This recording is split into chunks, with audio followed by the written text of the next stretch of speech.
there are thousands and thousands of important jobs in the federal government that have a direct impact on people's lives, and he is filling them with the absolute worst people. Exhibit A, Ben Carson, our friend Ben Carson. He has so much promise. It's so much fun, yes. Those hands. Our expectations for They Ben were Carson gifted. were What so high.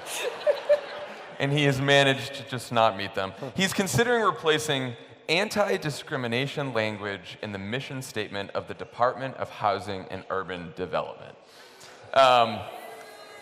This follows what happened in February, where the U.S. Citizenship and Immigration Services Department removed the phrase "nation of immigrants" from its mission statement. I love it when people hear these things for the first time. They're like, what? If you cannot be clear on the fact that as you are running the Department of Housing and Urban Development, that, I don't know, people shouldn't be discriminated against, then maybe you shouldn't actually have that job. Yeah. On the USCIS, which is the U.S. Citizenship and Immigration Services, changing their mission, what stood out to me was, yes, that they took out nation of immigrants, but even more so was what it was replaced with. And so I just want to read really quickly. White people rule? Well, partly, yes. That's in the drafts folder. That's in the drafts folder. The mission of it now is protecting Americans, securing the homeland, and honoring our values.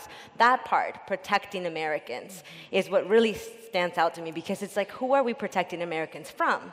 And it's immigrants, right? That's the most telling part to me, because it reinforces this notion that immigrants are bad for the prosperity and for the safety of America.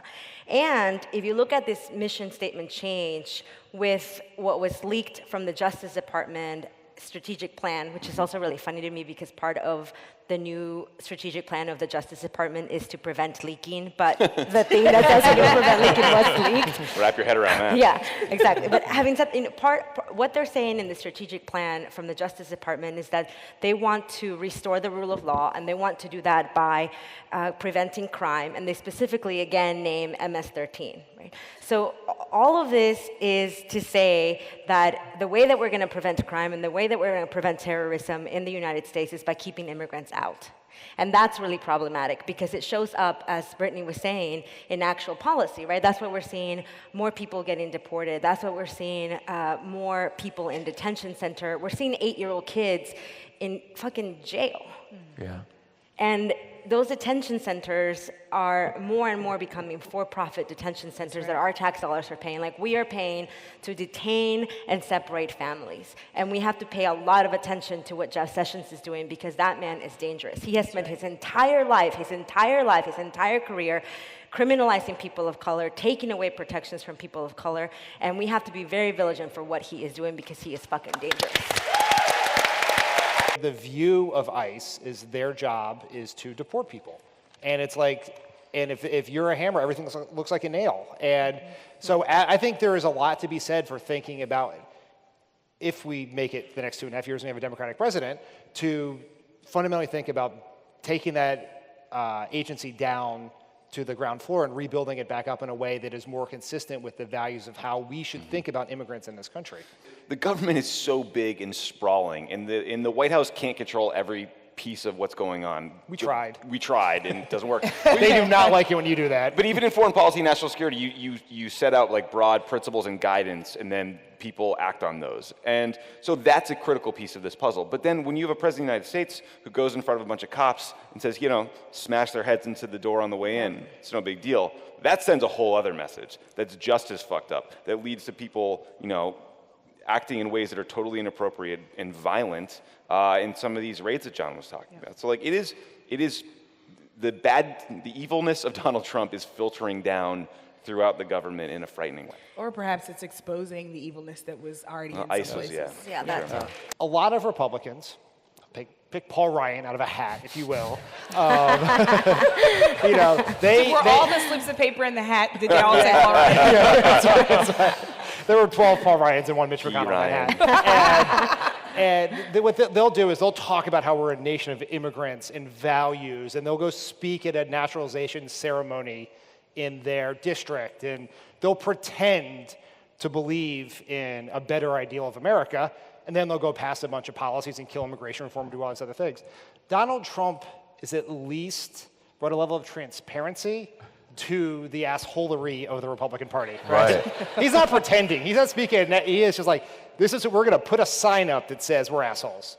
These people who have been outed for being birthers, and like the press treats it like that was the bug, not the feature of why they got hired, and are people who don't go through Senate confirmation. They're just hired. Like senior advisor for HUD is someone who can just get hired off the street. So we're not going to solve that. The only way to solve that problem is get the birther out of the White House. But in the context of actual confirmations, yes, it will only take 50 votes. But so are we going to live in a world where for the next 2 years, if the Democrats take the Senate back, they're going to block every single Trump nominee? Or are they going to do a better level of vetting or more scrutiny? And to the credit of the Senate Democrats, who have a limited lever here, they've pushed really hard. They have held these people up. In the process of holding them up, they're not holding them up for the purpose of obstruction. They're making sure they turn their paperwork on time. And when they turn their paperwork in, we realize that they lied about things on their resume. They have potential criminal problems, huge financial conflicts of interest. And so they should continue to do that. And if we actually got in charge of the committees, then we could do that with even greater diligence and discipline. What this segment just taught me is that here's what the future is. We're going to drill away all of our natural resources on our best land, which will probably speed up the climate change that the head of the EPA swears isn't happening, which will worsen environments for kids living in substandard housing, which HUD apparently doesn't care about anymore, which means that kids actually won't be able to get out of those neighborhoods because thanks to Betsy, we probably won't be able to afford to go to college.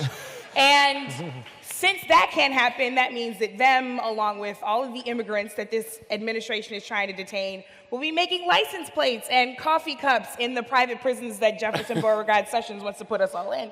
So that's the future if we don't win this thing. And they won't have health care. And they won't have health care.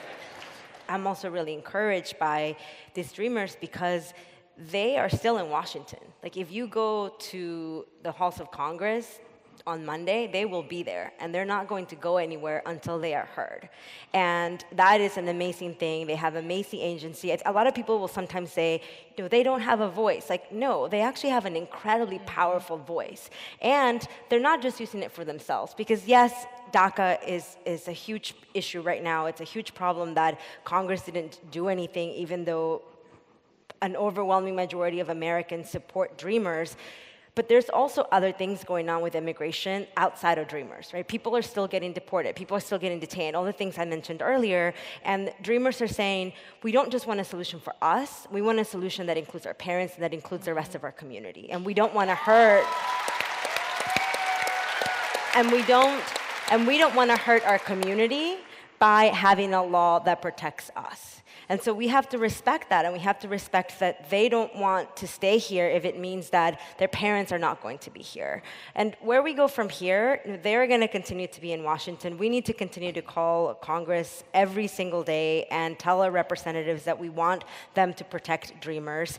And you know what's really frustrating when I think about Parkland and when I think about the Dreamers is that the thing that Congress chose to take up after the March 5th deadline and after Parkland was legislation to deregulate banks. Yeah. I mean, how does that make any sense? And by the way, like Tommy and I had a little Twitter back and forth about why I don't think necessarily these deregulations are like the worst thing in the world for other reasons. Maybe we can talk about it later. But what is appalling about it is that is the thing that Congress chose to take action on, where there is no urgency to deregulate banks. It's not helping the majority of Americans. So we need to remind them of that. We need to remind them that we know what you guys are working on. We don't like it, and we want you to refocus. Sometimes Democrats, we get technocratic, and we talk about 800,000 kids and numbers and statistics and contributions to GDP and taxes.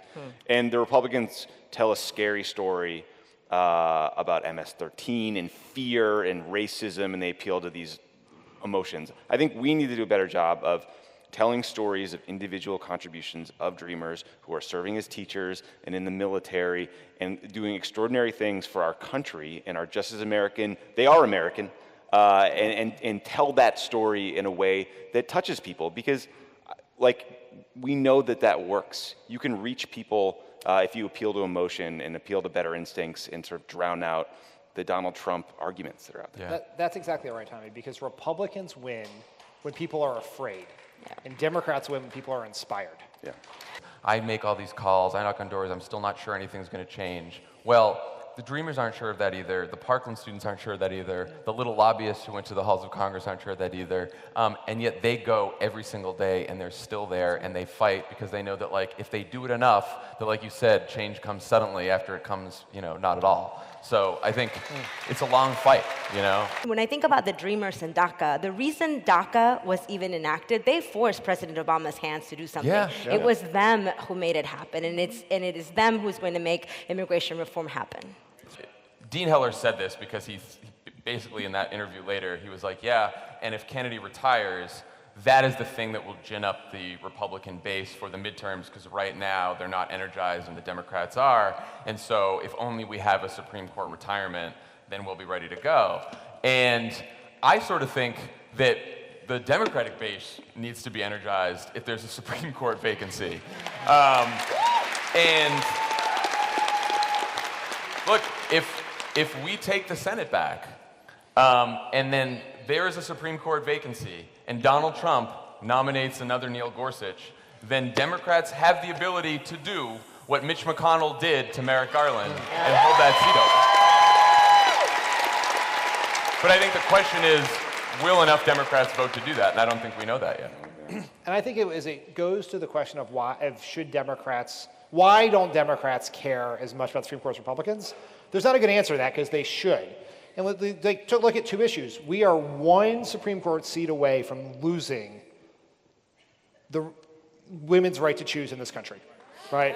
And we walk around here talking about the Second Amendment as if for 200 years we have thought that the Constitution said that you can buy a handgun more easily than you can buy cold medicine. And that is not true. That is only a Supreme Court decision as recent as 2008. And it was a 5-4 decision. And so a different Supreme Court may look at that differently and say, when the founders said we needed to have arms in order to have a well-regulated militia, they didn't mean you get to have a gun in your school. And think about this. Another 5-4 decision was Citizens United. A different Supreme Court with justices picked by progressives can take money out of politics. They can put the Kochs out of business. And so we should care about this more than they should, because the Republicans are benefiting from the status quo with the Supreme Court, and we have the opportunity to change it. And so we have to care. We have to get fired up about it. The Supreme Court just ruled that immigrants in detention do not have, they don't have the right to a bail hearing. So they can stay in detention indefinitely. Yep. That is something that just happened from the Supreme Court a couple of weeks ago, right? This DACA issue, it is going to go up to the Supreme Court. The Supreme Court didn't rule that DACA can live. The Supreme Court said it has to go through the normal legal process, so it has to go through appeals, but it is eventually going to make it to the Supreme Court. So if we really are serious that we care about all of these issues, then we need to care about who is in the Supreme Court as well. Yeah. Yep. Gerrymandering, the right to organize, the ability to regulate carbon pollution, these are all issues that could end up coming before the Supreme Court, and why we should care incredibly if there is a vacancy in this. I do think, from President Obama's perspective, I thought he had enormous respect for the men and women serving when he made decisions about not sending them into wars that were a horrific, disastrous idea to begin with. And I think, I don't know why Democrats are scared to say that as often as they should. I don't know why we let ourselves, let the debate be about toughness and be about, acting like a war in North Korea would somehow be something simple and wouldn't be a horrific cost to our U.S. military. So I think we need to make the pitch to these men and women that we care deeply about them. I think part of that pitch is to fix the VA, because it has been a horribly functioning agency for a long, long time. And Barack Obama tried a number of things to reform it, and we didn't get it done. So we need to keep working on it. I'll let you guys say No, look, I think Democrats since 9/11 have been caught in this trap where they think that somehow the only way to be right on national security is to sound and act as tough as Republicans, and that somehow that means that they have to be pro-war all the time. Because that kind of thinking and that kind of fear from Democrats is why we ended up in Iraq in the first place and why so many Democrats ended up voting for the Iraq War. Yep. And I think we learned that from Barack Obama, like, who came along and was opposed to the Iraq War and said that, like, you know, he's not going to have his patriotism questioned because of that, and he's not going to have himself be called weak because of that, and that, like, it's much more important to have a smart foreign policy than to just have, like, a fake tough foreign policy. So I think that, like, I think Democrats are still, I don't know if they've totally learned the lessons of Iraq. I think they still have that fear that they have to be sound tough on national security, but I know that Obama always thought that was foolish, and, you know, most people in the White House did. How we care for folks when they come home is really where we need to be focusing our energy, right? Because I can hear what you say, but I'm always going to believe in who you are by how you treat me. And if we are not actually providing pathways to good jobs and strong health care and the kind of supports that military families need, then it's hard to actually give any rhetoric that's going to make folks in our armed services feel like we support them.